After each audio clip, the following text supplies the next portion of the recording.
మీనరాశి. మీనరాశి వారికి ఈ వారం రోజుల కాలాన్ని కూడా మనం ఒక్కసారి పరిశీలన చేసినట్లయితే 4 గ్రహాల యొక్క ఉనికి చాలా బాగుంది అని చెప్పి తెలియచెప్పచ్చు. పంచమ స్థానంలో శుక్రాచార్యుల వారు బాగున్నారు. ఇక షష్ఠ స్థానంలో రవి బుధ కేతువులు బాగున్నారు. ఈ 4 గ్రహాలు కూడా మీకు సంతాన రీత్యా అనుకూలించేవి, ఆదాయం రీత్యా అనుకూలించేవి. అలాగే ఏ పని చేపట్టినా దానిలో విజయ అవకాశాలు ఉంటాయి. మీ సొంత పనుల మీద విజయ అవకాశాల కన్నా మీరు ఎవరి కోసమైతే పని చేస్తున్నారో వారి యొక్క ఫలితాలు మీరు చేయడం ద్వారా విజయ అవకాశాలు వస్తాయి. ఇది చాలా విచిత్రమైన పరిస్థితి.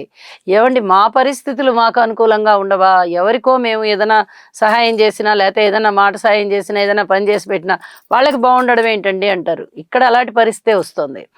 మీకు గ్రహస్థితులు అనుకూలంగా ఇంకా పూర్తిగా రాలేదు. శని గారు ఉన్నారు రాశిలో, వక్రించున్నారు. ఆయన వ్యయస్థానంలో రాహు ఉన్నారు, అర్ధాష్టమ స్థానంలో గురువు ఉన్నారు.